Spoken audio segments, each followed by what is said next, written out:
We are live.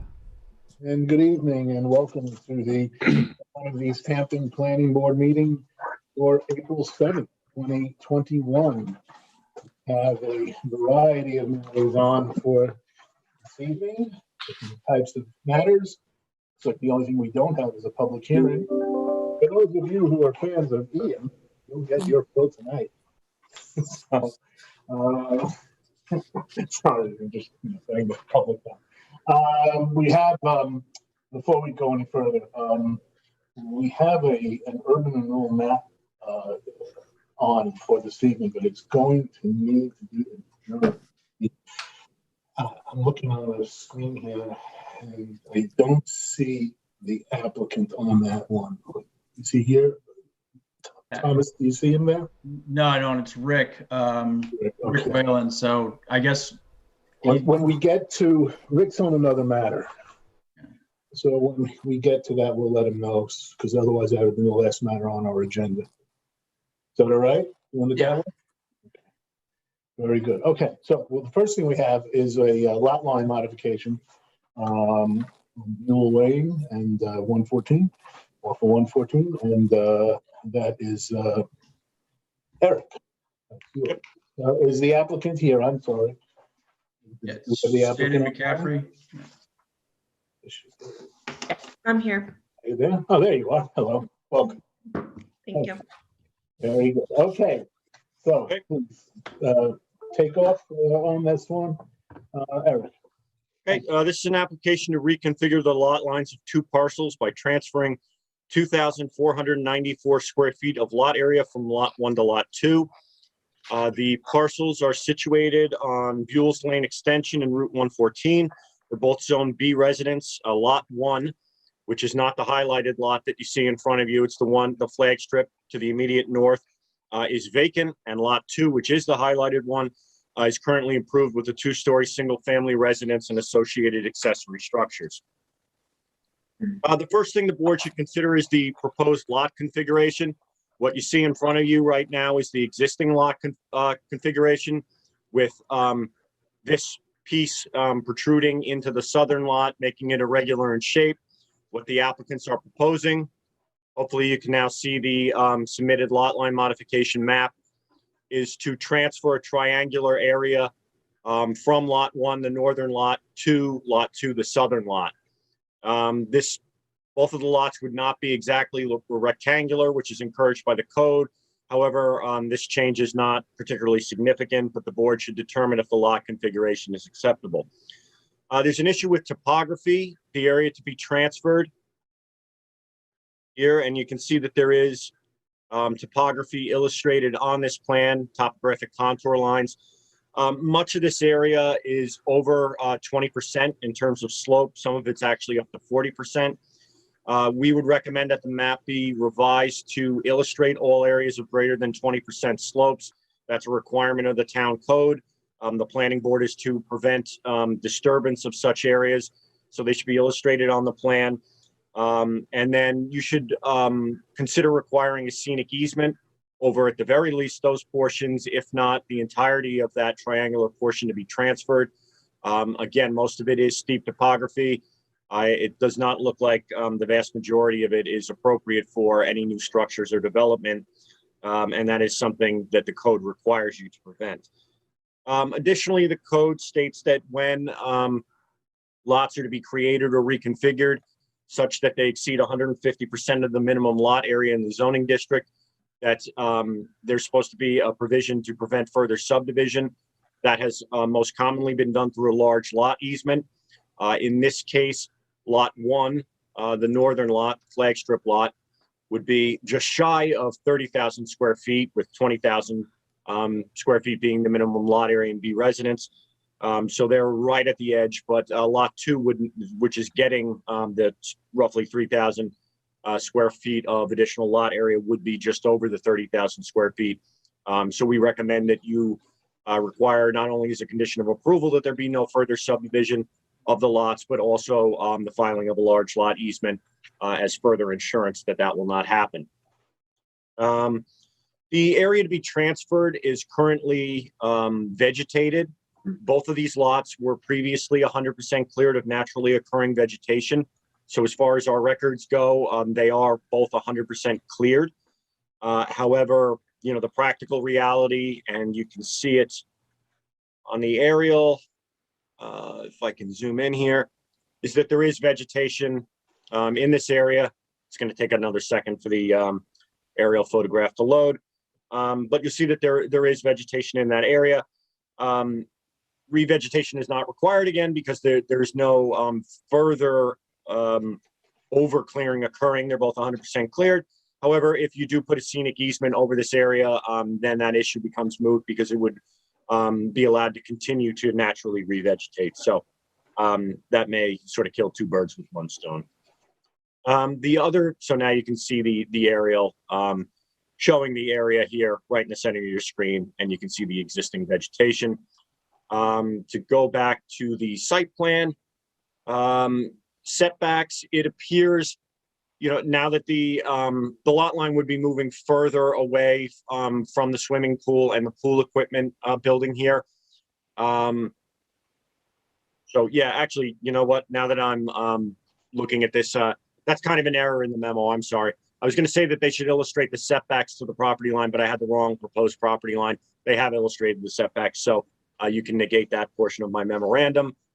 So that's really all the points that we have on this. And with the addition, though, that the proper map title should be added, which should say Lot Line Modification Map of Margolis. The title here should identify that it is a lot line modification application. So that change should be made. And then if the board is going to require a scenic easement over this portion, that should be illustrated. And we also recommend that any area of greater than 20% slopes be illustrated on the lot line modification map.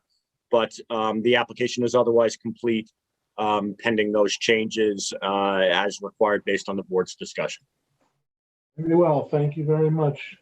Ms. McCaffrey, you there? Yes, I'm here. Hi, go right ahead, floor is yours. Perfect. I'll just go through Eric's memo and our comments from our client. We agree with the lot configuration. This new lot lines would allow for both lots to be a little bit more rectangular in shape and soften the boundary between the two of them. Regarding the scenic easement, I spoke to my client last night and he's opposed to this because it'll add an extra burden to his property. And these are typically established to preserve natural vegetation for the benefit of the community. And since it's in between both lots, there's really no added value to the community that we can see, and that he really wants to be able to maintain the connectivity between both properties since he doesn't have any plans of selling them and he has a large family. And so he just doesn't want to have the burden of not being able to access both lots from one another. We have no objection to the large lot easement. We agree with that there's no issues with the clearing. The applicant actually has been allowing the property to naturally revegetate in one area if you look back through the aerials. And then I also was just going to note that the pool equipment was going to be 64.8 feet from the proposed lot line. Okay. Very good.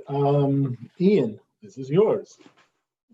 Okay. Yeah, I think first off, the lot line modification, I think it does make sense.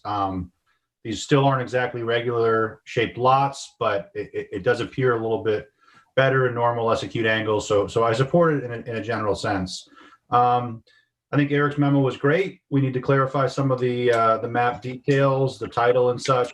I think the real issue now is the steep slopes. I understand the applicant doesn't want a scenic easement, but I do think as a board, we're going to want to make sure that those areas are protected, which is, you know, one of our duties. So they certainly need to be shown on the map. And then I don't know, Eric, if you have another means of protecting those slopes that you'd recommend. I could speak to that. Okay. First of all, a scenic easement wouldn't prevent someone from walking from one property to the other. But the other alternative would be to create building envelopes that excluded those areas, or create some kind of envelope on the map that and then have a covenant that those areas would never be disturbed. The scenic easement is actually the clearer way or less imposing way, I think, but that it could be accomplished by other ways, in other ways. Okay, well, I guess I would give the applicant or maybe the rest of the board a chance to discuss to see what everybody else thinks. I could get behind a scenic easement or anything else that excludes building in that area. But like I said, I'm curious what the other board members think. I'd like to just ask the applicant, well, is there an overarching reason why you want this lot line modification? Our applicant really just wants to soften the boundary between the two, just since this one lot extrudes. I mean, he has no plans of furthering developing it, but I mean, things can change over time, so it's kind of protecting his backyard currently. And I mean, I can see, obviously, you're, cutting out a sharp angle into the, I guess, more southerly property. So, I guess, you do recognize, or I trust the applicant recognizes, that the slopes are an important issue and something that, as Ian says, we have to protect. So, would you be amenable? Do you think your client would be amenable to a building envelope? No, I think our client would be very happy with doing the building envelope and a covenant and restriction not to develop in that area. Okay. Well, does that, Joanne, does that get us to the same place? It could, yes. Okay. So, if that's the case, then maybe we don't need to, Ian, you tell me, do you think we need to go through the board on that? That's your call, Sam, but as far as I'm concerned, I think as long as we have a building envelope that excludes that area, we have the large lot easements and the other details that Eric's mentioned, I'm happy to move forward. Okay. All right, then in that case, let's just ask around. Does anyone else on the board have anything they'd like to add with respect to this application? Because Sure, Sam, I'd like to weigh in. Yeah, go ahead, Randy. Well, first, I thought Eric did a great job in analyzing all the aspects, and I'm not completely clear. Does the same person own both of these lots? Yes. Same family. Same family. Okay. So a scenic easement would protect the steep slopes. It can provide for a path between the two properties. There could be a clause in the easement that allows even a cleared path, of a certain width to go between the properties. But I think, I think Eric's idea, I would prefer a scenic easement probably over all the steep slopes on that side of the property. It doesn't have to be over the corner where it gets flat, but if you can kind of see where the steep slopes are there, and then down below, it's the applicant has an edge of clearing shown on the survey, and the edge of clearing is basically the flat area of the lot, and they have not cleared, at least according to the survey, they have not cleared the steep slopes. So, I think it doesn't make sense to try to protect those slopes, and I prefer a scenic. I know a building envelope. A building envelope doesn't say anything about clearing. So a building envelope, I suppose you could keep the lot cleared and mow the whole lot, and I think that's a difference. If we want the slopes vegetated, then a building envelope's not going to do that. You make that part of the covenant, Randy? Yeah. If you have a covenant setting out the building outline. No clearing or grading outside of the building envelope is what you would do. Yeah, can you do that? How would the applicant feel? How would the applicant feel about that? I would like to talk to my client about it before I agree to it.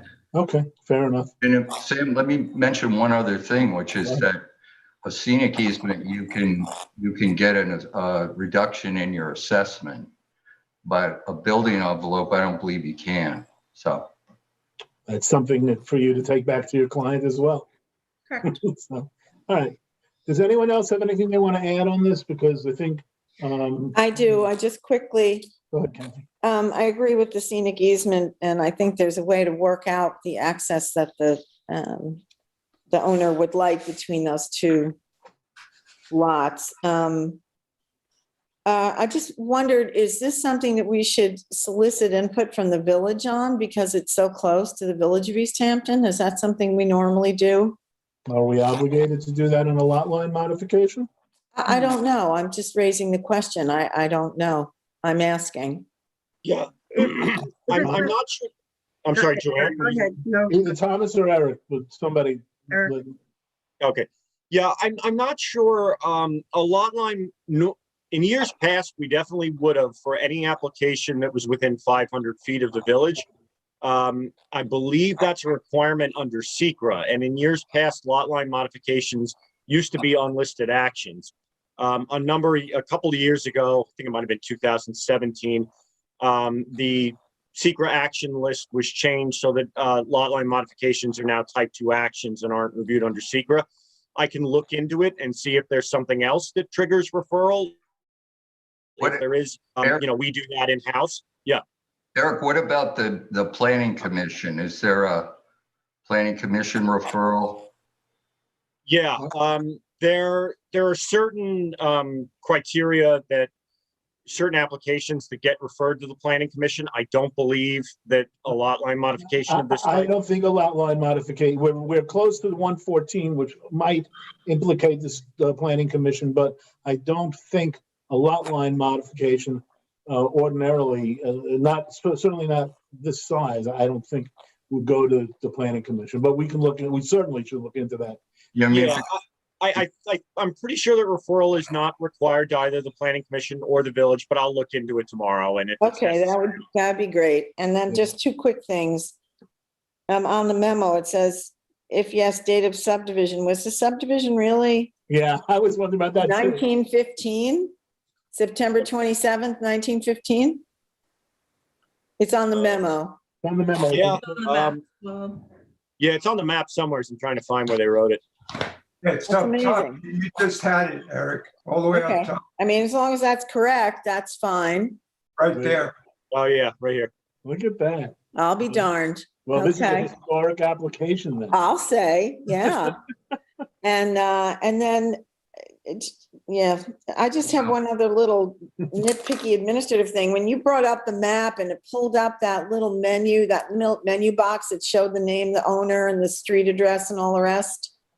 Yeah, why does it say Springs in there for city? Because it's an error. Okay, Thank got you. it. All right, For that bold admission. all right. Let me ask around, do we have any, I presume we all find the line configuration acceptable. I mean, that's the, most obvious thing. I don't think anyone has an issue with that. Yeah, it makes sense. Everybody, no one has an issue with that, right? Makes sense. Yeah. Is there, And we'll leave the issue about this, the slopes and the scenic, how it's gonna be Yes. treated, our next time. What about the large lot easement for each lot? Are we, how do we feel about that? Yes, Yes, Ian, was that you? You said yes? yes, I said yes, yeah. Does Yeah. anyone disagree with that? no. Don't disagree. I don't. Sam, when Eric checks the referral stuff, Mhm. so Kathy's point, this is technically an old file map. And I guess it's not part of the urban renewal plan. Yeah, it's an old filed map in the sense that it is an old map that's been filed, but it's not in the old filed map urban renewal. Okay. So you're right. that's semantics. Yeah, exactly. This is a semantic, this is what you put for a 1915 map, okay. So it means that And there should setbacks for the swimming pool. Yeah, that they don't need to do. They actually already did that. That right. question you can There. strike. I'd just like to add, we'll make sure that this is in the post-meeting memo, Jody and I, but just at the very least, the greater than 20% slope should be illustrated on the map. That's something. Isn't that in your memo? Yeah, that's the second question, but it's kind of a two-part question. Okay. I'm just making it clear for Shannon and the board. And then also the map title should be revised. That wasn't included in the questions, but we'll make sure that's in the post-meeting memo. Very good. All right. Ms. McCaffrey, do you have anything else you want to add or any inquiries? No, I think I'm all set for this evening. I will go back to my client about how he wants to handle the scenic easement or the building envelope. Yeah, let the applicant know, it's a significant slope and, we have to worry about that. So, okay, very well. Thank you very much. Thank you. Have a nice evening. Yes, you too. Thank you. Okay, the next item we have on the agenda is 80 Firestone Bluff Crest. I see Rick is on, Rick Whalen. Yeah, no, Rick's got the next one. So we'll check.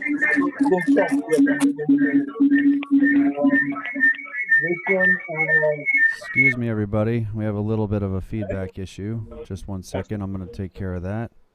Sorry about that. There was just a few recent additions into the Zoom call. Sorry about that. Go ahead, Chair. Okay. Mr. Halsey, this is yours, right? I am here, yes. Very good. Okay. And Lou, this is yours. And tonight, by special appointment, we have Brian Frank. So, reporting for us. So Brian, go right ahead. Good evening, Mr. Chairman, board members. Brian Frank from the Planning Department. I'm going to start sharing my screen so you can take a look at this property again. This is 80 Firestone Cottages, Bluffcrest Cottages. And if you recall, the lot lines don't line up precisely in this area of Montauk with GIS. So these buildings are not over the property line. And you could just, in your mind, move these lines a little bit over to the left, and it's good enough for the discussion purposes. These properties, this property is located in the resort zoning district. Right now it's improved with 4 individual resort units. Each one is 392 square feet with 112 square feet of decking. This application has been reviewed by the planning board on 2 prior occasions. And pardon, the application is to demolish these 4 units and construct 3 new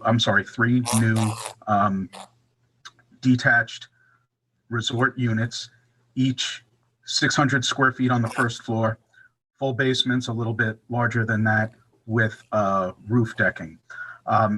In the past, the issues that we have discussed that have been addressed, I'm sorry, I'm going to mute myself for just 1 second while I cough.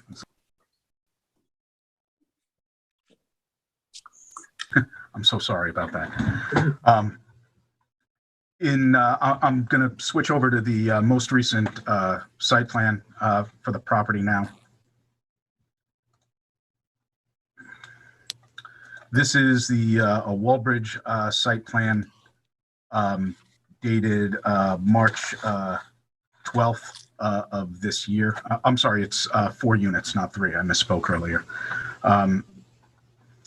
We had discussed this application regarding the ADA parking space being relocated closer to the unit with an improved surface, so people with physical limitations can access the building.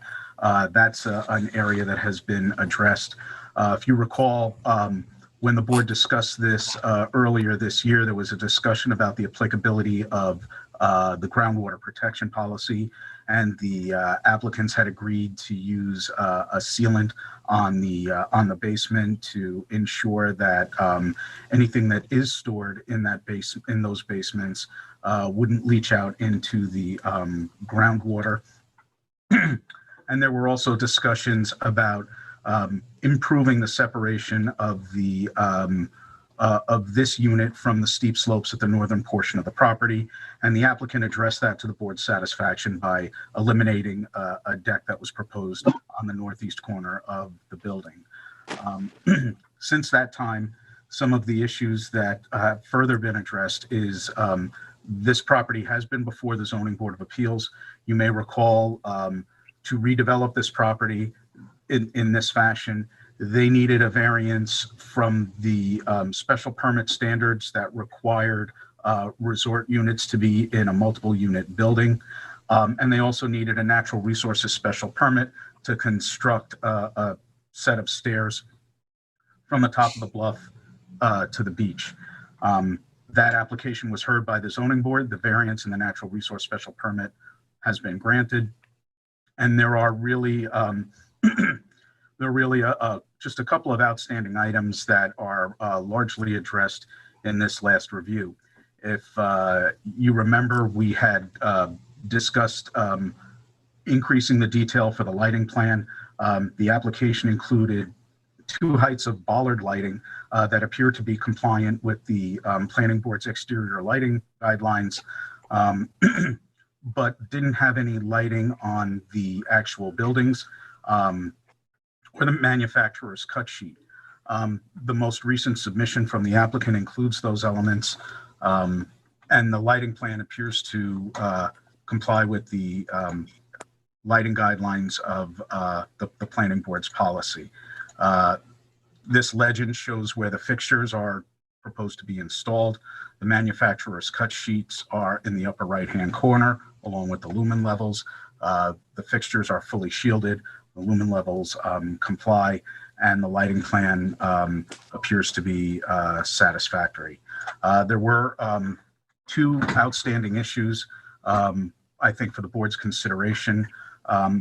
If you recall, when we discussed this application earlier in the year, there was a discussion about the landscaping and whether it satisfied revegetation or was landscaping.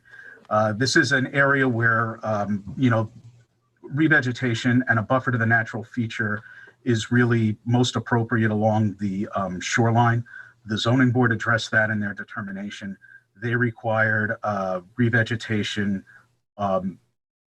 over and up to the landward limit of the coastal erosion hazard line, which on the other map, I'll show you where it is, or on the landscaping plan I can show you as well.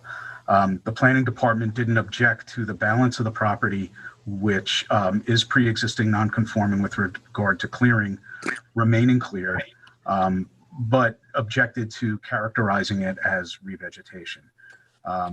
The landscape plan has been revised to reflect that as landscaping.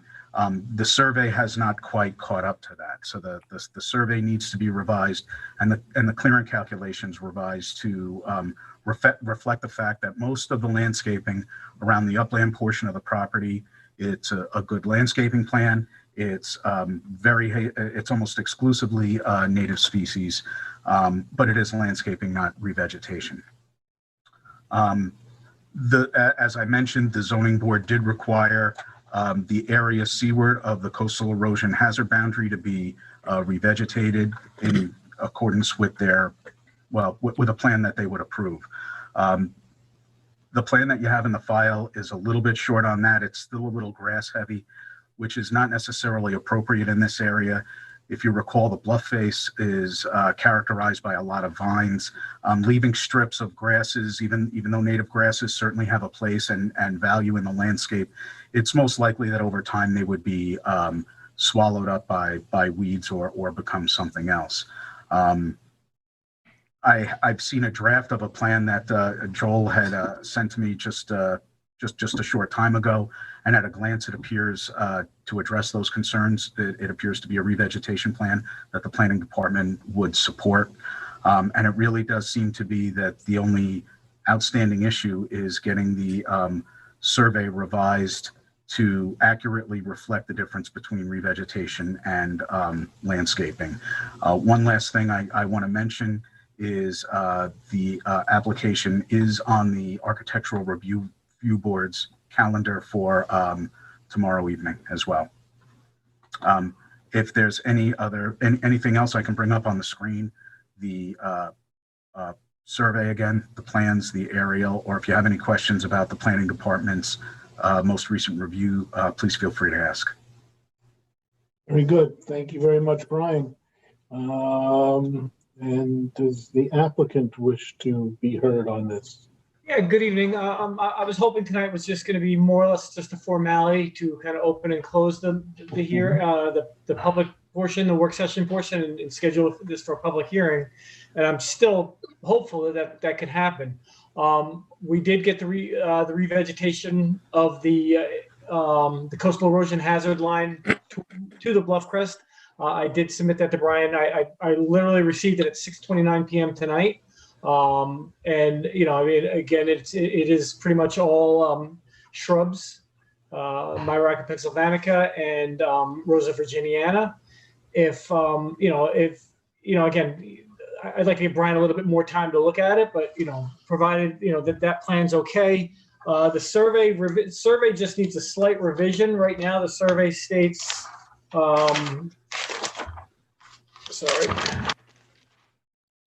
the proposed after re-veg is 19,647, but the survey just needs to be revised to show that number to read 31,444. That's just a quick change I could probably have done and submitted by the end of the week, Monday the latest. And beyond that, I don't think there were any other issues that the board had after the last meeting. Again, I beg of you that you could end the work session and open this for a public hearing so that we can be done with this once and for all. Okay, let me see. This is your application, I believe? Yeah. Okay, maybe we can, let's see what we can do with it. Go ahead. Yeah, well, first I want to thank Brian because he's done a stupendous job all along, guiding us through this whole process. I have a lot of respect for his knowledge and expertise. And I think we've arrived at a point now through his help where I think we're ready to move it along. The only thing that's left is these technical issues with regard to the amount of revegetation, the square footage. I'm sure the applicant will handle that. I also want to thank the applicant for being cooperative all along. I think it's a beautiful site plan. I'm happy that that property is being improved in this way. So I have nothing else to add. I think we can move it to the next step. Very good. All right, does anybody else have anything they want to add on this particular application? I have a couple of questions, Sam. All right, Randy, go ahead. Brian, you said show us where the revegetation line is. Is that brown dashed line? Correct. This is the coastal erosion hazard area boundary, and the zoning board's determination has been forwarded to the planning board's file. One of the conditions of approval was in conjunction with building the staircase that a revegetation plan for all land seaward of the coastal erosion hazard line be submitted. This is the earlier iteration. This is what you have in the file where these stippled looking areas, oh gosh, that's horrible. These areas are grasses, and these brown areas and green areas are shrubs. If I can do this kind of seamlessly, the plan that Joel had, I don't have it handy. I don't want to complicate things. I thought I had it fingertip ready. I apologize.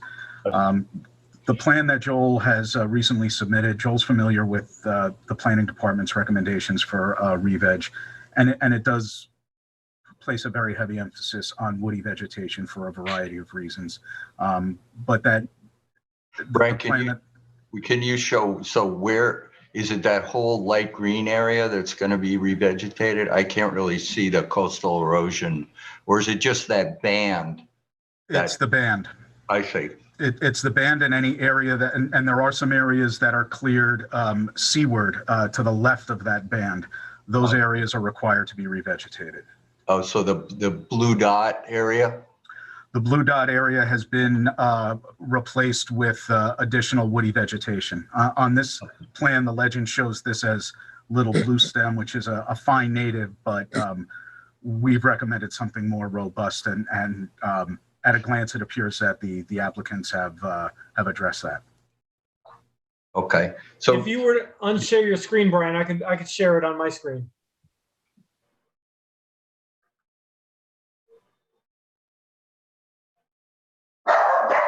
And I think that what we want is for Brian to have a chance to look at this. I appreciate,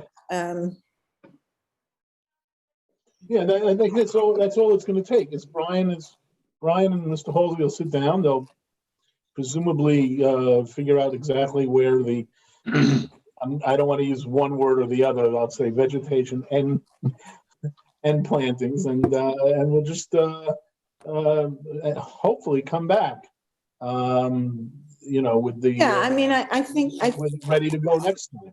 right, that's what I'm thinking, is if we can get, Doesn't require a lot of energy right now on our part, because this is something that I'm hearing the applicant's willingness to work with, as he has throughout, with Brian, and Brian, will. right. Well, we need to, I mean, part of what I'm trying to do is stick with our protocol of having the planner review the recent submission before the board comments on it. So I think it would be better if Joel didn't share his You're right. screen, with all I think due you're respect. right, Kathy. So, I don't think we need to get caught up in this unless That's anybody. fine. So whose screen am I looking at? I just stopped it. Okay, so basically we're saying we're gonna see the revised plans before we notice it for hearing, is that what? It's not, Randy, it's not on for us to approve tonight, to say that it's ready for approval. It's complete. They're not there yet. So, if you look at the questions, we've got, two issues involving revegetation and landscaping. And it sounds to me, unless I'm mishearing things, like the applicant and the planning department are going to work together and get us there, so that the next time we're here, we'll be able to say that it's presumably complete and ready for approval. Ready for public hearing, I should say. Can Brian just remind me how the septic ended up on this? Is it, There is an IA sanitary system in the western portion of the property. okay. If I could interrupt, Go ahead, Joe. again, I'm In the eastern begging portion that of you the guys we can end this tonight and schedule for a public hearing. Being that was a zoning board of appeals requirement, couldn't you write an approval stating the revegetation as per a ZBA approved plan?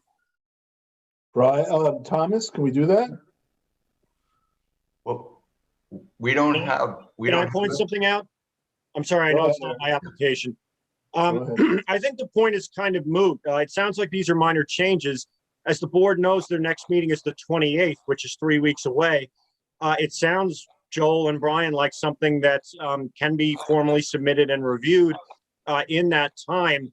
There is no resolution to schedule a public hearing on for tonight. Even if it was deemed complete tonight, that would be read on the 28th. So provided these revisions can be made and reviewed before the 28th, there's no difference. You'd still be That's a scheduling really the good hearing on point, the Eric. 28th. Thank you. Okay, thank you. Joel, is that, are you on board with that? Okay, yep. There's nothing I can do about it, so yes. Well, no, I mean, look, we don't have the resolution one way or the other. Correct. You have a public hearing schedule. So you'll work with Brian. Presumably you'll work everything out. I have infinite faith in your ability to do that. And then when we get back here next time on the 28th, we'll be able to, we'll kill two birds with one stone, and Sounds like a plan. All right? Sounds Okay, good? great. Thank you. Okay. Does anyone have anything I want to add on this?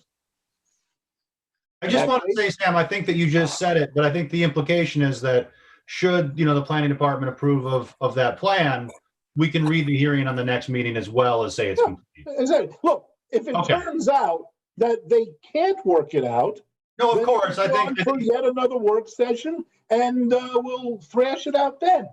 But like I say, I have infinite faith in Mr. Halsey's ability and in Brian's ability to get us to a place where we'll be able to take this matter and do the two things we need to do so that the applicant will be able to have the public hearing scheduled at the next possible opportunity, which is the 28th, no matter what we do, as Eric pointed out. Okay, thank you. All right? Very good. Okay. The next one that we have is Gatsby. Good night, guys. I'm sorry? Good night. Good night. Oh, good night. Good night. Good Thank you night, very Joel. much. Good night, Thank Joel. you.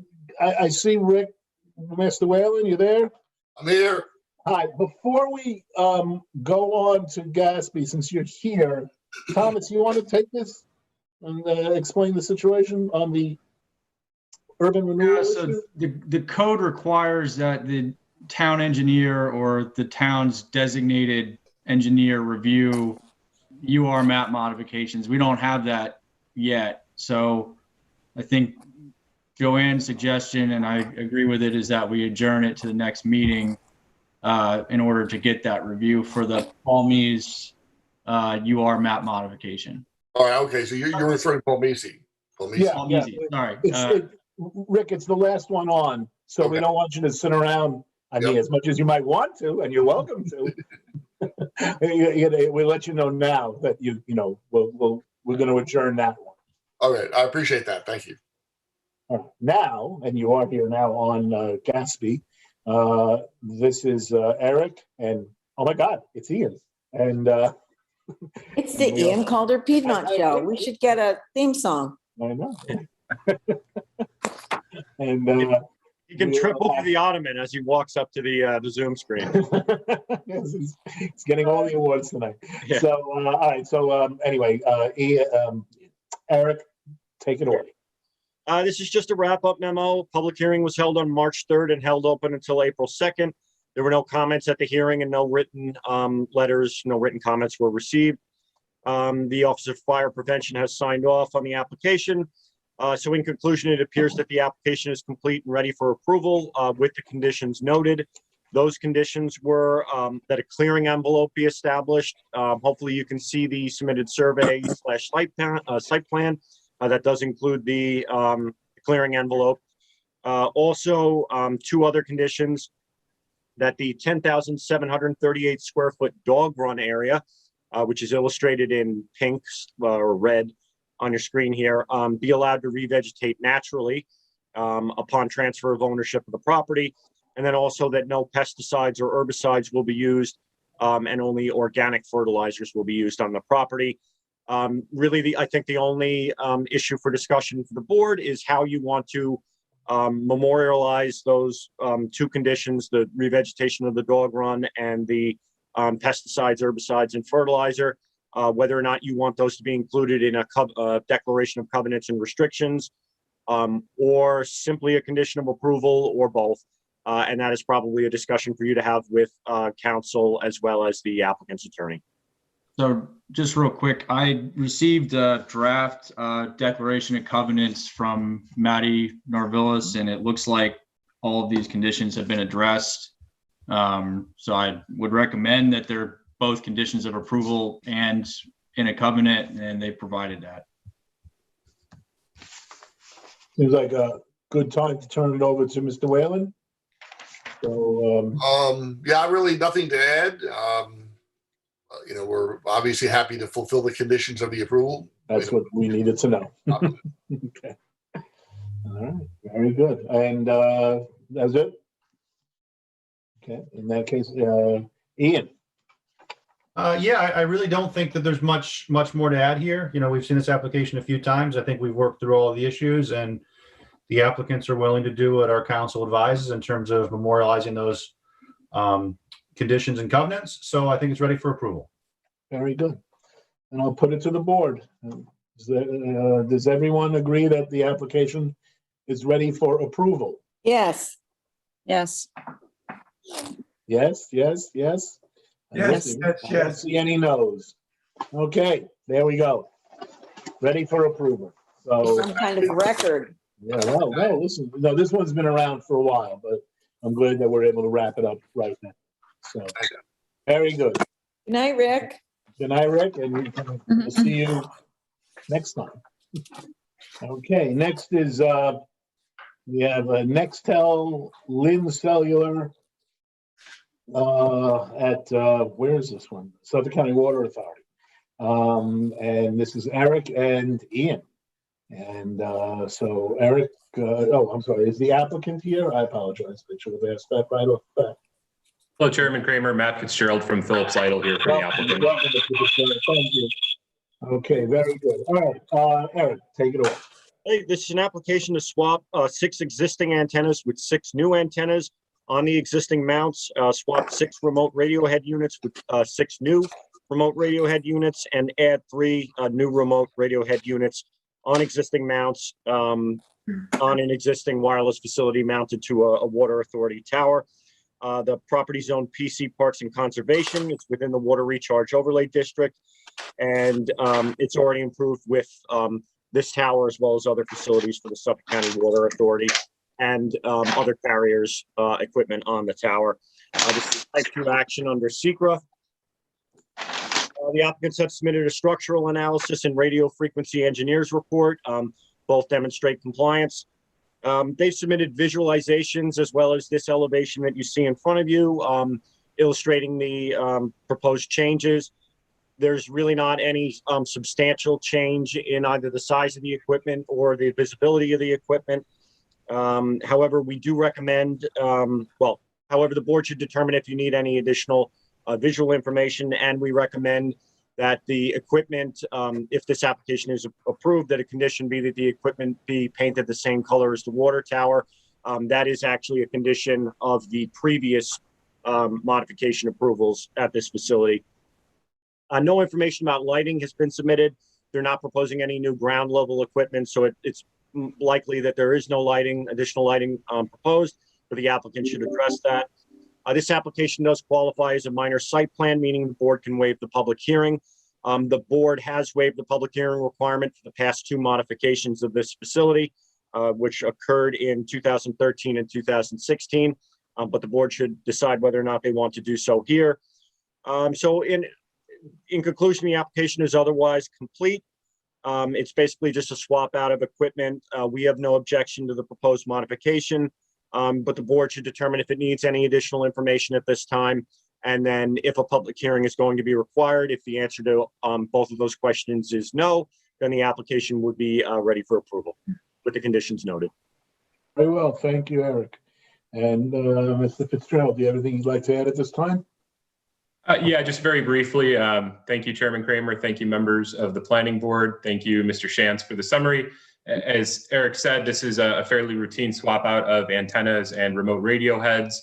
I just want to note in response to Eric's 2 points. One, AT&T is planning on painting the proposed equipment to match the existing structure as it has in the past, so we have no objection to that condition.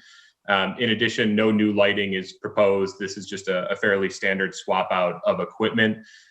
The only point I would add on to it, just for the benefit of the board, is the Centerline application cover letter submitted on March 19th just notes that this application is subject to section 6409.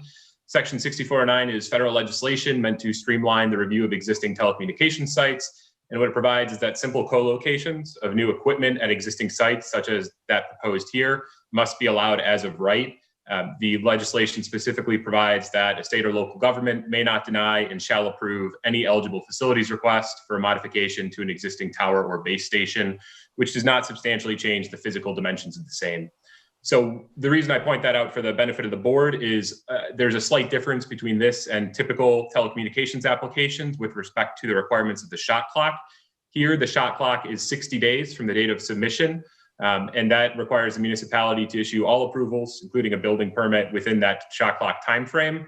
And important to note is that if the approvals are not granted within that timeframe, the application is actually deemed granted as a matter of federal law. So it's slightly different in that section 6409 actually goes so far as to preempt local zoning authority in some instances if the approvals are not otherwise granted. That having been said, again, I think this is a fairly minor set of modifications. It's type 2 action pursuant to seeker. If there are no questions or comments from the board, we would just request that the public hearing requirement be waived and that the planning board issue the approval for the application. Very well. Thank you for that education.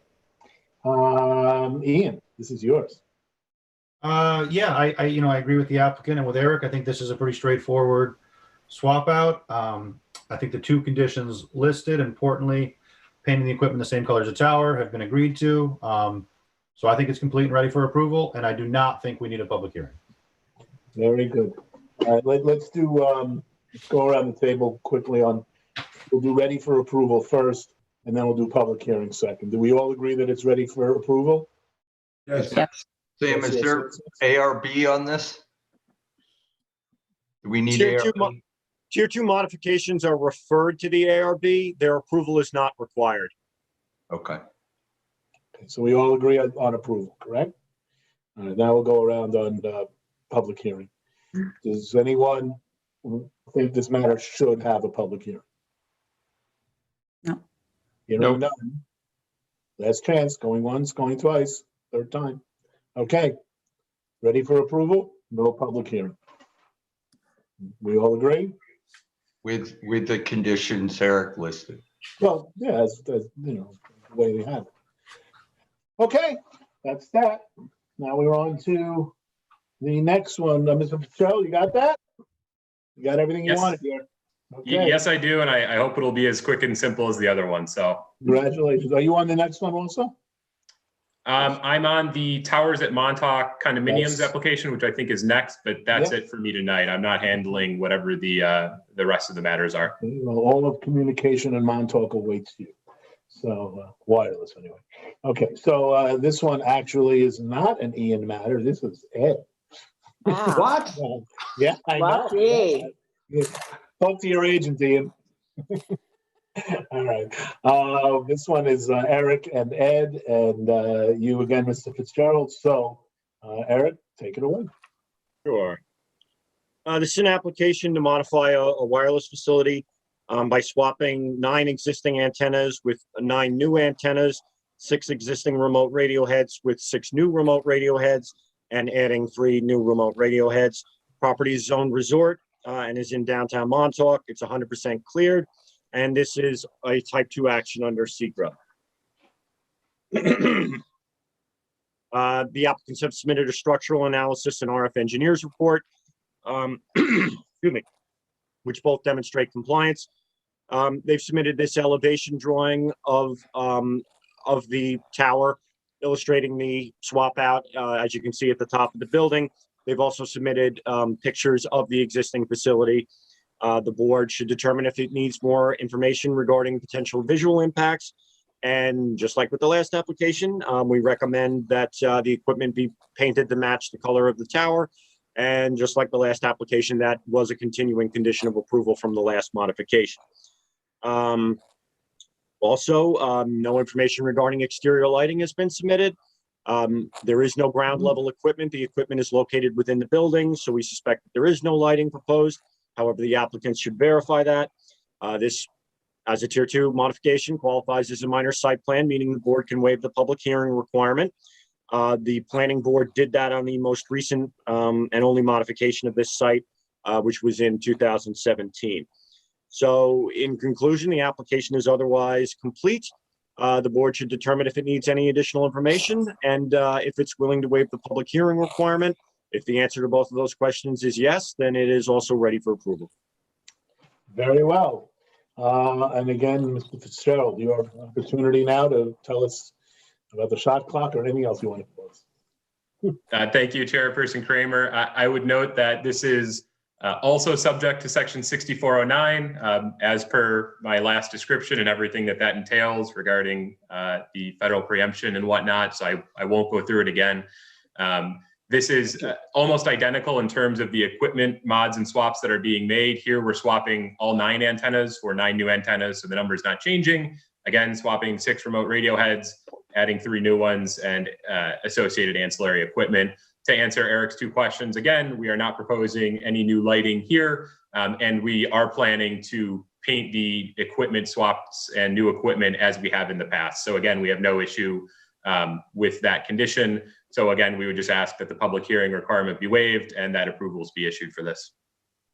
Very good. Ed?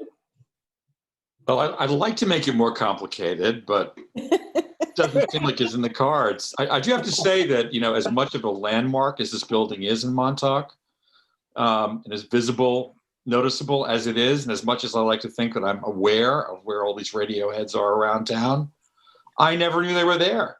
They're pretty discreet. I was out in Montauk this weekend. I had a look, and yeah, they're there.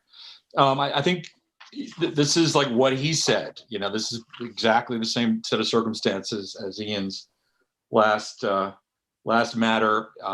The condition being that the radio heads are going to be painted, but I see no reason not to move straight ahead with this thing, meet the shot clock, and I don't see a need for a public hearing. Very good. All right, we'll do it the same way again. First question is it ready? And the second question is public hearing. So, do we all agree that it's ready, this particular application? Yes. Yes. Everybody? Yes. Yeah, okay. 6-part harmony.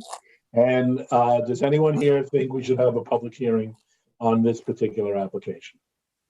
No. Nope. I don't think it's necessary. No all around. All right, Mr. Fitzgerald, you're holding. Just a question for the applicant. Is this just new and improved technology, or do these things wear out? Just curious. Yeah, for both of these sites, these are just equipment upgrades. I believe that both of them are also including FirstNet equipment, which relates to AT&T's contract with the federal government as well as the state governments to help provide telecommunication services for emergency first responders. But yeah, it's just standard equipment upgrades as AT&T seeks to improve and harden its network. And 5G, are these 5G compatible? Is that part of the? I believe that one of the applications, although I don't recall which one, makes a reference to the equipment being potentially compatible for 5G. I would need to check the drawings for which one. It's not that important. I'm just curious. Yeah, I think the drawings do refer to 5G on one of them, so you could double check that. But as you say, I don't think it ultimately matters at the end of the day, but I do appreciate the question. Okay. All right, Mr. Fitzgerald, you can make a clean getaway. I appreciate that. Thank you, everyone. Thank you, Planning Board, Chairman Kramer, Eric, and everyone else. Thank you. Have a good night. Thank you. Nice to be here. All right, the last matter that we have on for site plan review is Ruddy 2, which is going to be Marco. And the applicant is Ms. Wiltshire. It's yours? Yes, here. Hi, welcome. Hi. And this is the last chance you folks will have to hear from Ian tonight. So. What happened? What do you mean? No. You listen, look, you snooze, you lose. We've had a whole evening of Ian, so. I didn't fall asleep. No, but you have to be here to enjoy every moment. Okay, Marco, take it away. Good evening, board members. I have screen shared the site plan, so you should see it there. If anyone wants me to zoom in on it, just please let me know, and you can interrupt me. So going forward, the application has been made to utilize 8,137 square feet of residentially zoned vacant land for an adjoining parcel zoned commercial industrial containing a commercial use. The subject parcel is 39,651 square feet and is located on 3 Mile Harbor Road. The area to be utilized is the subject of a pending 2019 lot line modification, Ruddy Properties LLC, which is to transfer the square footage from a residentially zoned area to a commercially zoned area. I'm just going to put the mouse cursor over the area that's in question, which is this lot here and this open space here. So this space will be used for an existing service commercial use and includes the expansion of parking areas, creation of a designated area for storing equipment and staging materials, 10 additional parking spaces for a total of 41 spaces, and the relocation of lighting and landscaping. The lot would be a total of 47,788 square feet if the additional space is to be included. So in 2017, the site was the subject of the Ruddy site plan, which was approved to convert an existing 2,141 square foot building from a machine shop to a service commercial use with a shop, associated office space, expansion of the parking area to provide a total of 36 parking spaces, creation of an outdoor storage area, and for the approval of an existing 128 square foot storage building and outdoor propane and fuel can storage cabinet. I can just put that up briefly. This was that 2017 site plan that was approved. And you can see the shape of it is a bit different. Most notably, this section here is not here, of course, but the storage is in the rear with setbacks to residences, which are on the side. In the back, there's also vegetation here as well. You can see the parking spaces are along here, the sheds here. The main principal building for the service commercial use, which is now a service commercial use, but used to be a machine shop, is on the front here, around 3 Mile Harbor Road. So I'm just gonna go back to the site plan. So in 2019, a preliminary application that served as the basis of Ruddy Site Plan 2, which is this application, was completed and touches upon the issues that are discussed below. So the use of the residentially zoned land for commercial purposes is prohibited under zoning. Therefore, a zone change from the Town Board of East Hampton would be necessary before this project could proceed. The existing use is for service commercial, and the application has been made to expand the use by utilizing the residentially zoned land that is currently being evaluated in a pending lot line modification. The applicant has submitted a petition for the zone change to the Town Board that is to be evaluated, and a copy of which is in the file.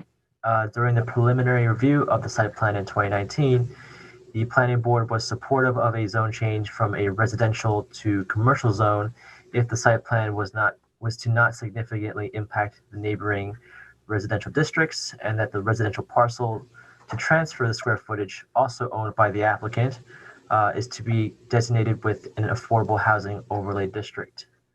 The planning department notes that the area is beyond the specifically studied areas in the East Hampton Hamlet report, which are located further south. I'm just going to put up the aerial so you can kind of see, visually speaking, where it is located. This is 3 Mile Harbor Road. The lot lines don't exactly match up in this part of town. So we know these parking spaces are not on the property line. It's more so over here. So the lot lines would be moved further north. But as you can see, this is the vacant parcel that is residentially zoned, also owned by the applicant. And this is the commercial industrial zoned parcel. As you can see, the outdoor storage is back here, and there's residences on the side here. Other commercial industrial uses around, and across the street is neighborhood business zoning. So the applicant has submitted a narrative that expands upon the use of the property, stating that it is to be for one use, a masonry company, and that the materials to be stored and moved on the site are predominantly stone. A copy of the applicant's narrative has been attached to the memo. So the site plan indicates that 5 of the existing 36 parking spaces will be relocated to land that is proposed to be transferred in the lot line modification, and 5 more spaces to be created for a total of 41 spaces. I'm just going to go back to the site plan, and I'm going to zoom in a little bit. So you can see this is the proposed material staging area, and there's parking spaces proposed along here. So parking calculations that were provided on the previously approved site plan prepared by TF Engineering dated August 9, 2016 had indicated that 5 parking spaces were required under zoning for the 2,400 square foot service commercial building, which is this building here on the lower right. However, 36 parking spaces were approved based on the site plan. Aerial photographs have indicated that the use of the site was not consistent with the approved site plan. It is noted in the preliminary application that was done which was done in 2019, that a number of the previously approved parking spaces are being utilized for the storage of masonry material. So I believe if we look in the aerial, you can kind of see that this section here is not really being used specifically for parking as the site plan indicates. So as I mentioned here, specifically the immediate corner west of the existing building is to be for parking, which is currently stacked with material. It is noted that the 10 parking spaces are proposed to be located in the way of the materials staging area. So I'm just going to go back to the site plan and basically show you what that means, which is that the parking spaces are here in front of the proposed material staging area. The planning board may wish to discuss if they find the placement of the spaces and materials staging area are reasonable for the service commercial use. The surfacing of the staging area is to be stone surfacing. I have written here that the planning department notes that the aisle providing access to the parking spaces and storage areas appear to be less than 24 feet minimum width. I believe that's a mistake. I was referring specifically to this section here where when measured, it's about roughly 18 feet. However, the issue with 20-foot minimum width is applicable only to when it's for parking spaces, and the other side is also parking spaces as well. So they would need 24 feet in that regards to have proper movement of the vehicles pulling in and out. So it's not, that was a mistake on my part in the memo, and so that does not need to be met for here. And it's noted in the previous site plan, I believe that it was also there as well. So the applicant's narrative has details the number of employees, vehicles, and type of equipment that is to be used on the site. The planning board should review the table and that the applicant has submitted detailing their and the details that the applicant has submitted regarding their commercial activity. The application should provide additional details on parking, including the dimensions of the parking spaces that are to be provided. I couldn't find that, unfortunately. So as per Chapter 255-11-10 of the Town Code, a 15-foot side yard setback is required for principal and accessory structures in a commercial industrial zoning district and are to be doubled when bordering a residential parcel. As, of course, next door is residentially zoned on here. You can only faintly see it, but it says Lot 2 here, but the shape of it is on the aerial. So the parcel to the north is zoned commercial industrial and is occupied by a martial arts studio, which is this lot here, Martial Arts Center LLC. It's a thin rectangular lot. So, and a vacant residentially zoned parcel to the south also wraps around the westerly side or rear of the parcel. So if you can see on the aerial, this parcel is weirdly shaped and kind of wraps around from the back here. As a result, the additional parking areas and outdoor storage areas are required to meet a 30-foot side yard setback on the southerly side and a 50-foot rear yard setback on the westerly side.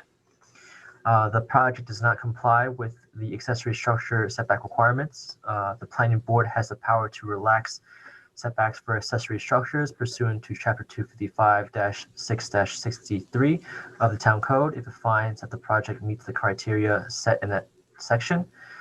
Based upon the preliminary site plan, the planning board has found that if the zone change is granted, they would agree to relax the setbacks to 15 feet. In the alternative, the envelope depicted on the site plan for the material storage area would need to be revised. Sorry, not done yet. Yeah, no, I know. I can see.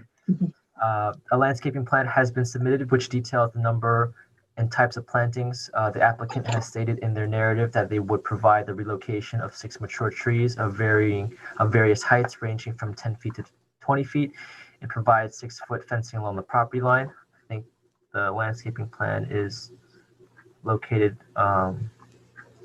below here. I'm just going to zoom in a little bit. The applicant should also provide additional detailing regarding the height of the materials, specifically the stacks of the stone masonry, which is to be stored in the area. It should be noted that the landscaping plan states that the surfacing of the parking lot located to the immediate north of the building as proposed asphalt, whereas the site plan states it is existing. The applicant is proposing multiple plantings that are located on the southern neighboring parcel, 27 Three Mile Harbor Road, that is zoned residential, that is also owned by the applicant. They include 15 green giant Thuja plicata, I hope I pronounced that correctly, along the western property line, 8 of the same variety to the immediate west, where the newly proposed CI space is to be, an ilex hedge, ilex scope to the south. Proposed landscaping beyond the property line of the subject parcel would not be in the scope of the planning board's review, given that it is in a different parcel. So you can kind of see how these are the property lines here of the site plan, and there's numerous plantings located beyond that property line. These, I believe, are existing. However, these are to be proposed. These are also to be proposed, and there's, I believe, one new shrub here. This one is new and proposed to be planted.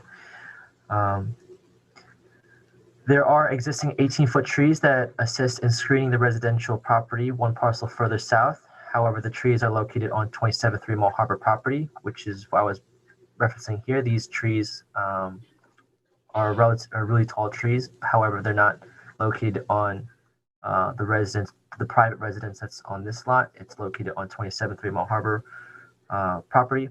The planning board should discuss if the level of landscaping and screening is sufficient and if additional screening should be provided. The applicant has proposed relocating one light fixture and the installation of 3 bollard lights along the proposed material staging area. I'm just going to zoom up to the lighting plan. The 3 bollards in question are here. And I believe the one installation is either here or here, one of these lights. I can't remember off the top of my head. But the fixtures are LED and are of an unknown color temperature. A lighting plan has been submitted that includes a photometric plot map. The following details should be submitted to the lighting plan. This includes manufacturer's specification sheets for all proposed fixtures, mounting height, and color temperature, which is in degrees Kelvin. All exterior light fixtures must be fully shielded as defined in section 255-1-20 of the town code. No comments from the fire marshal's office has been received as of yet of when the review was written. A drainage plan has been submitted by the applicant, which proposes an additional 2 dry wells for the proposed CI space. I'm going to zoom up to show you where that is. So you see proposed dry well 11 and proposed dry well 12 in this space here, which is proposed BCI. An additional storm drain pipe is also proposed to an existing rainwater leader. I believe that is over here, proposed storm pipe to rainwater leader around here. It appears that the site meets the appropriate drainage required, including the proposed additional CI area. The parcel is under groundwater management zone 5. The application includes the construction of multiple fences for screening and will need approval from the Architectural Review Board. An application should be made to the ARB if one has not already been submitted. The project is an unlisted action pursuant to SECRA and Chapter 128 of the Town Code. It is recommended that the Planning Board request lead agency status for the project. So for site plan review, items that should be submitted by the applicant include dimension of parking spaces, additional lighting information, an updated narrative regarding height of items proposed to be stored, frequency and level of moving activity. In conclusion, the application will need a zone change from the town board before the site plan can proceed. The planning board should discuss the proposal's parking, setbacks, and other issues highlighted. Brian, Marco, we didn't take lead agency on this previously? Well, this is a new application that's submitted. Okay, because this is not in relation to Roy site plan 1. That was his own site plan. This one has a preliminary one done before it, and this is the formal submission. Got it. Okay. This one's rattling around in my. Okay. Thank you very much, Marco, for the usual very detailed and thorough job. Thank you very much. Ms. Wiltshire, you've got the floor if you like. Yeah, I'll just add a few things. Of course, we'll address the lighting comments and dimension the parking spaces. With regard to the material staging area, those are materials that are bound for someone's property, where the masonry is usually shipped directly to the property where it's going to be installed. But occasionally there's some leftover things that will come back to this particular staging area. And sometimes they can't actually go onto the site until they receive all the material. So they'll stage it here and then move it to the other property. So the concept of having it in front of the parking spaces it's very simple for them to have their employees just move the cars if they need to get access to those materials. Not a problem. And what was the other thing? The pallets. So these, the height of the staging materials, it comes in pallets. So 2 pallets stacked on top of one another are about 5 feet 4 inches tall. And I think that pretty much answers the questions that were raised. Okie doke. Ian, you'd like to take over? Yeah, I think, well, I mean, I guess my comments will mostly be directed at the site plan, because that's what this specific application is for. And I do think we should be lead agency, so I'd make a motion to declare lead agency. Is there a second? Second. All those in favor? Gotta say it, guys, I can't hear it. Aye. Aye. Aye. I only have 4 of you on the screen right now. So, And okay. I think, I think should the zone change occur, the site plan makes sense. My biggest concern, I think Marco did a really good job with this memo as usual, and he pointed out a lot of details, and I won't go into every one, but, I think the applicant's agreeing to correct the lighting and other details there. My only concern is it's not a typical thing for us to, rezone residential property into commercial industrial. I understand the need, but I do want to be sensitive to the neighbor. So I'll just say throughout the course of the site plan, which I know is independent of the lot line modification, I will want to hear from the neighbor, particularly to the south, who is most impacted by this whole site and, this additional site plan here. They've been in communication. In fact, Great. he actually sought her permission to plant all those green giants on his property that borders her property for her peace of mind and the buffer that it should create for anything going on commercial property nearby. Well, that's fantastic. I always think it's great when people, communicate like neighbors and, figure it out before we hear about it. So that's great. But you do bring up another good point, I think, that I was going to mention, which is the landscaping. It's a little bit unusual for us to, we're looking at I know that the same person owns both these properties here, but we're essentially approving a landscaping plan on, the other lot here, particularly the line of trees to the west. And I'm just wondering if Marco or the planning department has an opinion about that. Obviously, I think it will function like we want it to function, but is that appropriate? Are we, doing enough to protect that permanently? Or is there a reason why we couldn't move that onto the commercial lot, those trees? Ian, is that a question for Marco and for planning? I would say that it could be problematic in that it's not you can't make it a condition of the site plan for this property to maintain landscaping on another property. So if that property goes into separate hands, you can't make it an ongoing condition that landscaping always be required if it's on a different property. So then I guess I'd ask. In fact, I'm not sure how that would work. Yeah, that's helpful, Joanne. Thank you. So I guess I'd ask the applicant then, Lori, if you'd be willing to move that onto the commercial property, just because. Specifically the row that is just west, that runs north to south, to the west of the new parking spaces. Yes, I don't think that would be a problem. Not all the way up against the houses, but Yeah, right yeah. over. Marco, Yes. if you move that to your right. Sorry, please direct me. To your right, yeah, that one. These rows? Yep. Okay.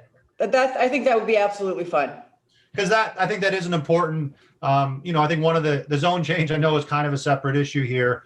But I think, the affordable housing overlay is important. And I think if that ever were to happen, certainly you'd want to protect any future development there. And it just makes sense to me to have that screening on the commercial property that you're screening. But, otherwise, I think that, I will wait to see what happens with the zone change. And like I said, if it does occur, I think that the layout here is a little bit odd, but the narrative does explain it well. The storage being in front of parking, I think, makes sense for this use and also to buffer the neighbor. My initial reaction here was to be pretty reluctant to relax setbacks after rezoning residential property to CI. But the residential property next to it would be the driveway for any future development there, which I think is, something for us to consider. I'm still concerned and would like to hear, confirmation from that neighbor to the south that they're supportive of this application. But otherwise, I'm generally supportive if the zone change is granted. What I could offer you, since she's not an immediate neighbor, I can offer you that we will add her to the adjacent list and make sure that she's notified of any public hearing. Yeah, that would be great. But she would be notified because of the lot line modification, no? But that's not in front of you right now. We can't No, even. I understand that, but it would have to be before this. Well, I guess nothing can really happen until we get the zone change. Then both site plan and lot line modification can be deemed complete, and we can do a public hearing on both and notify her about both. That's fantastic. The earlier the better, though. That's fantastic, Lori, and I appreciate your approach to that. And thank you. You're welcome. Okay. Well, I don't know. Does anyone have anything they want to add on this particular application? Kathy, I see your hand going up there, so go right ahead. Am I muted? Good, I'm unmuted. No, you're not. Well,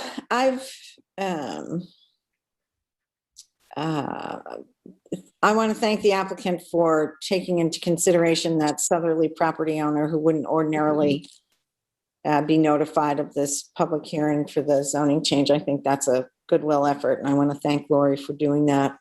But I do have, serious reservations about the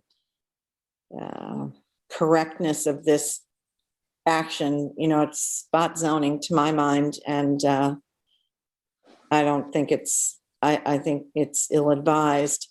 But given that the board did, give the applicant the green light to go ahead with this, I suppose that this proposed site plan makes sense for this business. One of the things I think that we really need to keep in mind is that any of these site plans, as well as this zoning change, should it be adopted, run with the land. So I think it's worthwhile for us to think about what else might go in there. If this, when Mr. I forget his name. I remember seeing him. Man, Ruddy. Is his last name Ruddy? I couldn't remember. It is. Yeah. Okay. Yeah. It's Ruddy and Son. So there's Ruddy another and generation Son, coming up right? here. Well, maybe the sons will inherit and decide they want to sell it. I mean, I'm just saying we have to think beyond. This site plan might make sense for this business in this instance, and that's all well and good. But we have to consider the fact that this is basically surrounded by residential properties. And one of the things that I would like to see, because it's masonry and heavy machinery and stone and whatnot, that there's a noise element to that would be disturbing to neighbors. And I appreciate the applicant's proposal for the visual screening, which is great. I think all of the stuff they've done so far is a great idea, though, and the suggestion that Ian made and to move it to the property, to the Ruddy site property rather than to be on his residential property is an important one.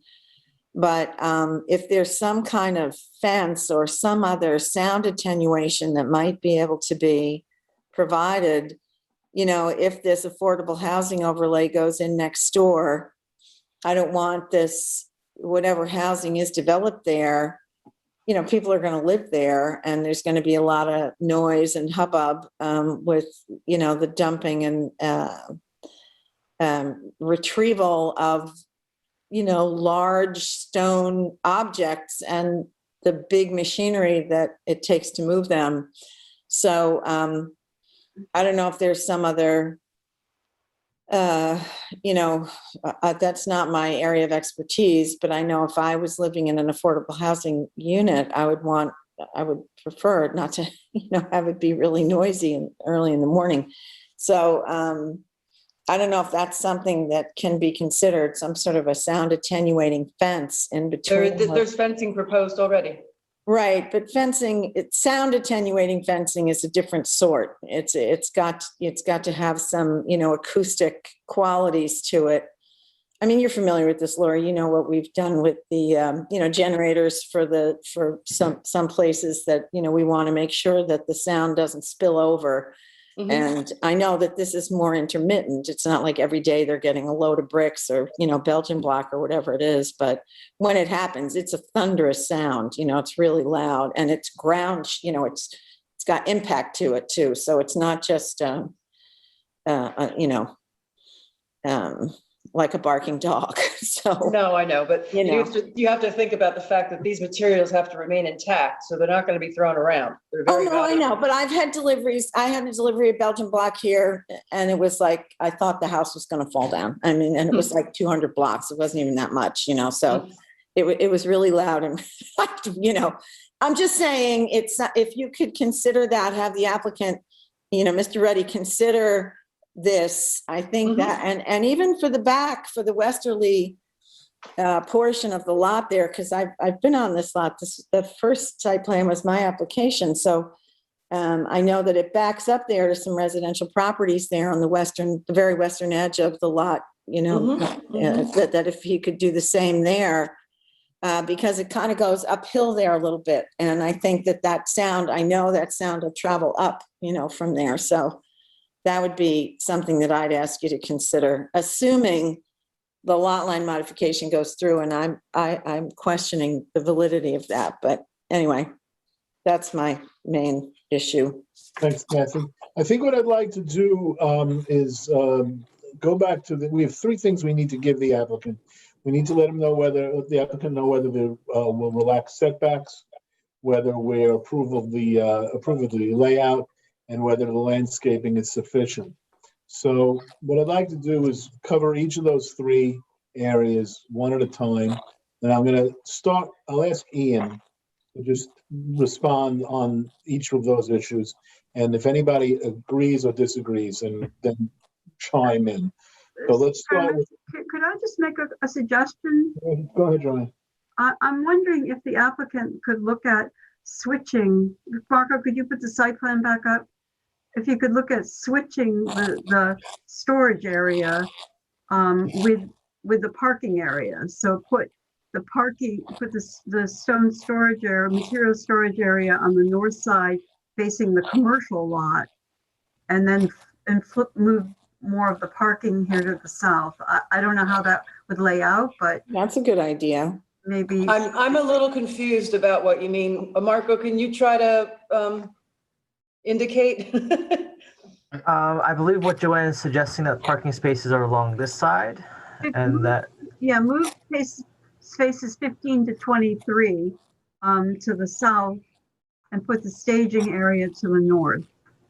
Then we'd be stacking our parking. Okay, so you would say move the staging material area over here. There might be a way to lay it out so that you get. I don't know. I just suggest maybe you look at that and see whether the layout will work. So I'm not seeing it working because we're losing 10 parking spaces unless we're going to allow them to be stacked. You could arrange the parking in a different fashion. Let's see how the board feels about the current layout. And, all right. And then we can, you know, talk about that. First, I do want to cover the setbacks first, because that's, you know, the first thing we should deal with. Ian, how do you feel about relaxing the setbacks? Yeah, I'm fine with it. I think if this were zoned commercial, industrial. You know, I share Kathy's skepticism about the wisdom of the zone change in general, but that's not what's, you know, but judging it by this site plan, I do think it makes sense. And I actually think the storage area where it is for access to the parking space is the right layout. We'll get to that. We'll get to layout next. I just, because I want to go. Well, it's related to me. I think relaxing the setbacks for the storage area makes sense, and more sense than a very active parking area where it might be more heavily used. All right, let me do it this way then. Does anybody on the board disagree with Ian's take on that, on both of those issues? Oh, what, relaxing the setbacks is one, right? Well, yeah.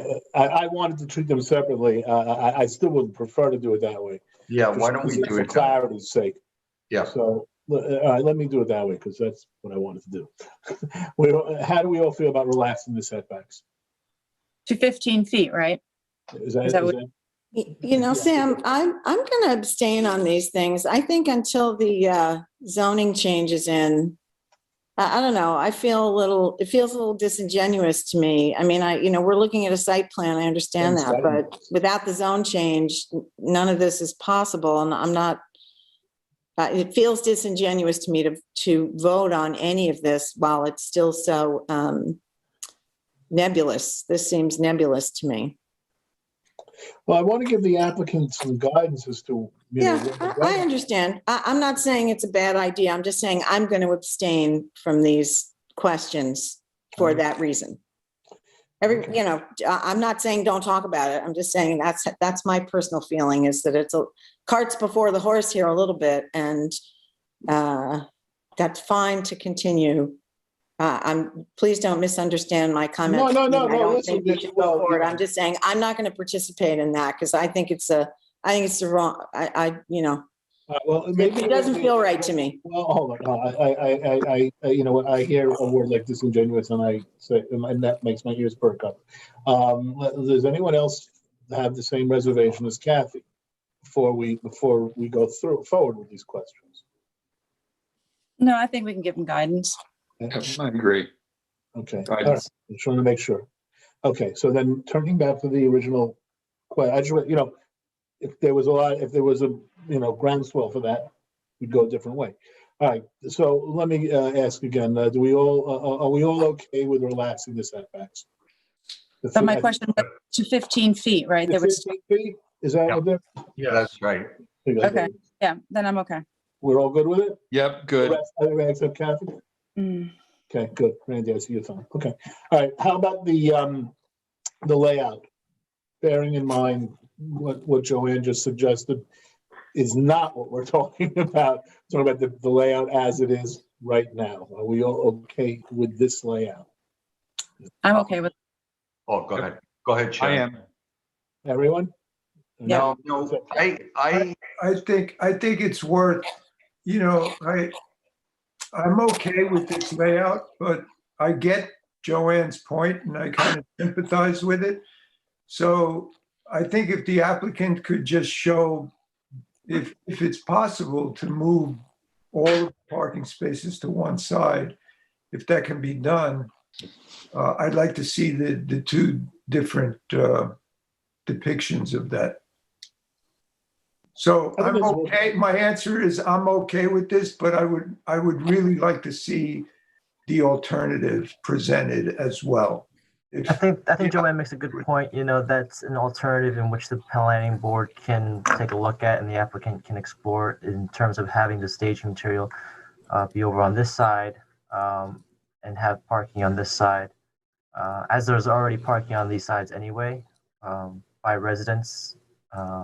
The real change is that the moving materials will be on the other side closer to the other zone that's CI. I think that's, go ahead, John. If I could just add, I don't think you can probably get all the spaces in there, but there's 41 spaces, and I'm not sure that they actually need 41 spaces for this business.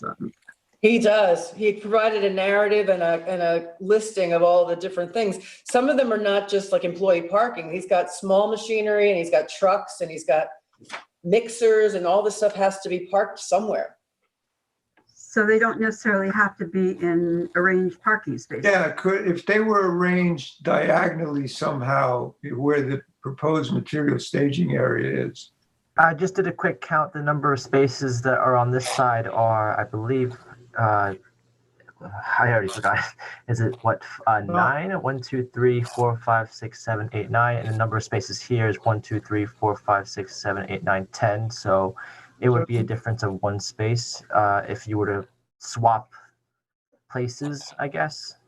Well, they would have to all be configured in a different way. You couldn't just align 10 Lori, spaces. just take a look at it. I'm not saying it's going to work for you, but the planning board can explore that. I think that's a good idea. Just, let's see. I kind of associate myself with what Lou is saying. If it works, let's see if it works. Ian? Yeah, I'll just say, I mean, I always appreciate, I think it's great to throw these ideas around because, that's how we come to the best plans in the end. But I don't see that as working, frankly, and I don't think I would require it. I think it makes more sense to have the storage where it is and one aisle where all the vehicles can access. So I don't need to see that. I'm not suggesting that it be required. What I'm suggesting is that the applicant take a look at it and see. Yeah, I just want to get to, in the interest of clarity, I think we should tell them whether we expect to see that next time or not. Okay. I think it's an endeavor, and it sounds like we might have the majority that wants it. I don't think it's going to work either. Well, and there's a lot of plans that have to be reconfigured in order to address it. Let me put it to the board then. Does anyone want to insist on seeing the other configuration, or are we satisfied with this configuration? Well, I'll speak for myself that I don't have a problem with this application or the waiving the setbacks or even the zone change, but this idea that we're going to have parking spaces between an access road and stored material doesn't make sense to me. I understand what Lori's saying, that you could just call in and ask somebody to move their truck, but just as a layout, it doesn't make sense to have parking spaces and that double as an access to a storage area. It doesn't make sense to me. But these are not parking spaces for employees. These are parking spaces for their own equipment. It's very easy. They have the keys. They just move the stuff and make room to put the pallets in and then put the trucks back. Well, why don't you just show it as an access and then let them use it for parking? It would make more sense as a layout to have. I think what she's trying to do is get flexibility here for the parcel. Am I right on that, Lori? Yeah, my client is the one that came up with this design and layout, and it works for him because the staging area is not something that gets used on a regular basis. Yeah, it's like, okay, we have a shipment come in, but we're not allowed to go to this client's site. That's very unusual, okay, until such and such a time. All right, we have to stage that.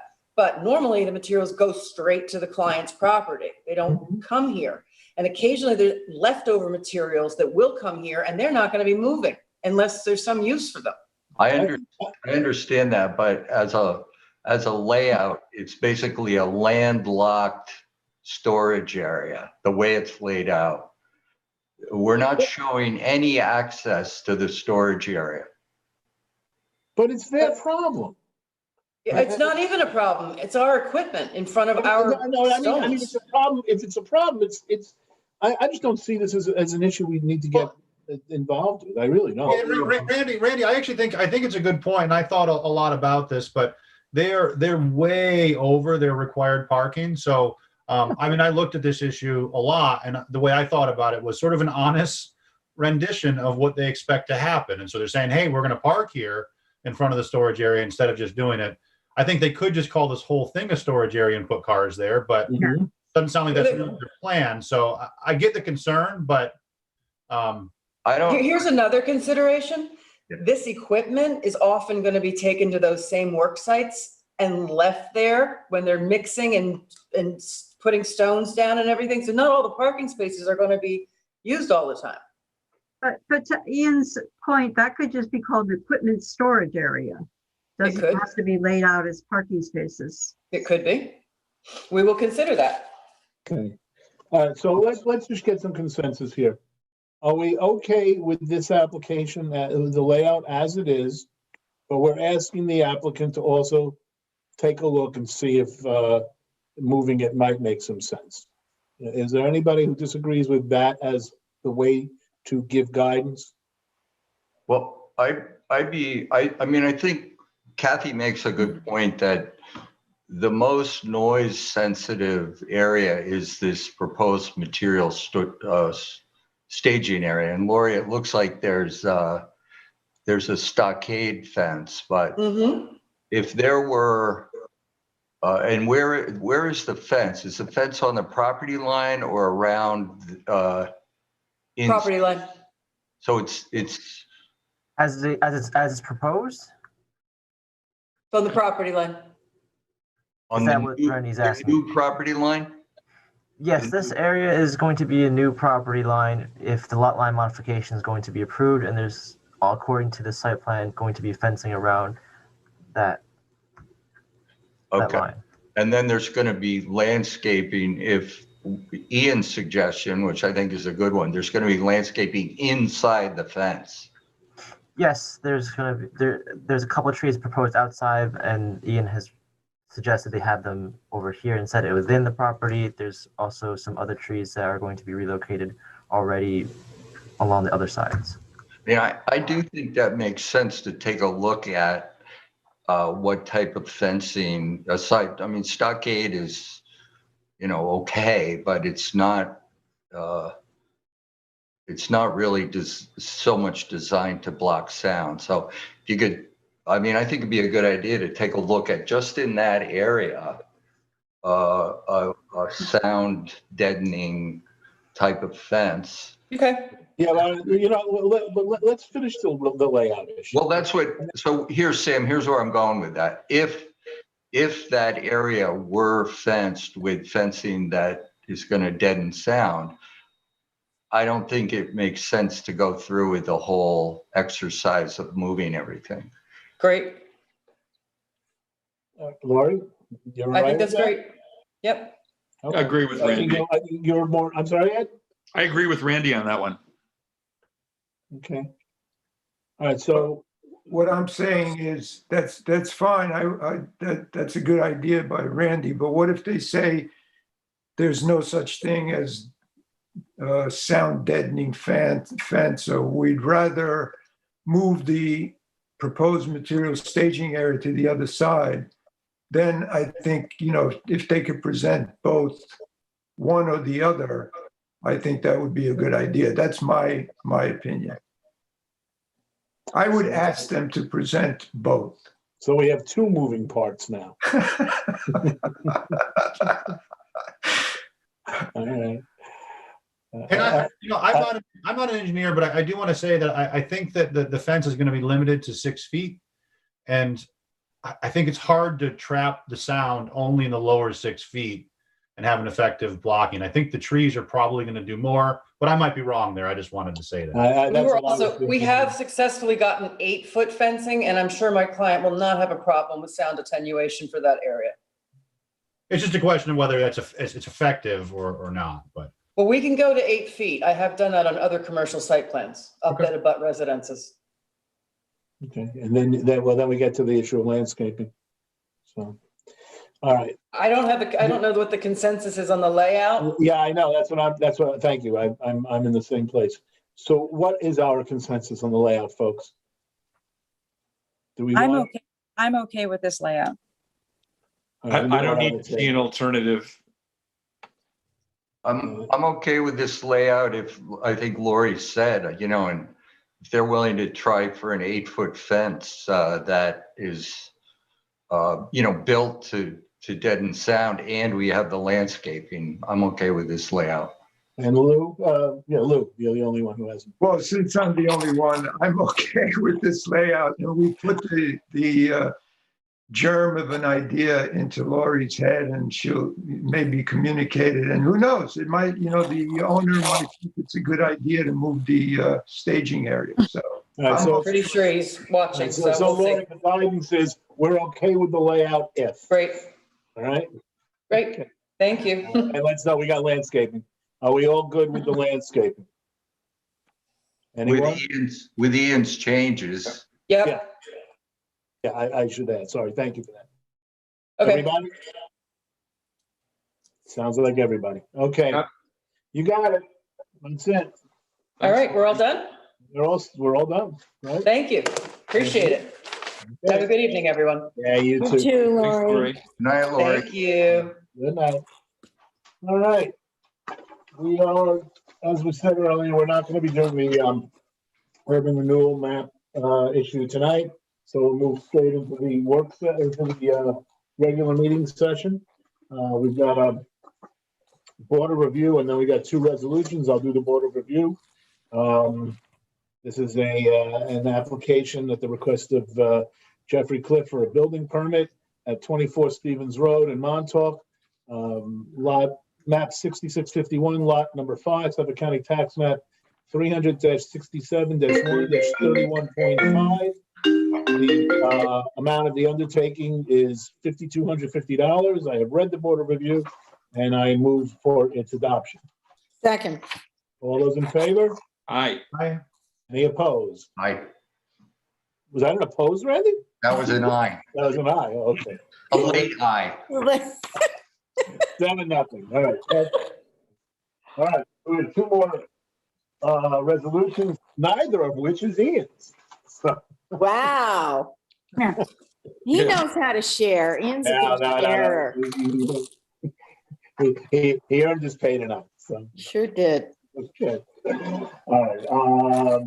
What do we got? The first one is Smart Store. It was 180. Smart Store. Randy. Smart Store. Okay. That's yours, Randy. Go ahead. Planning Board of Town of East Hampton, in the matter of the application of Smart Store Site Plan Special Permit Modification, Suffolk County Tax Map 300-184-1-8.11. Planning Board has reviewed a prior determination of the board and desires to modify certain provisions of the approval as set forth in the resolution. Except as modified herein, the determination is reaffirmed in all respects. Approved site plan as modified.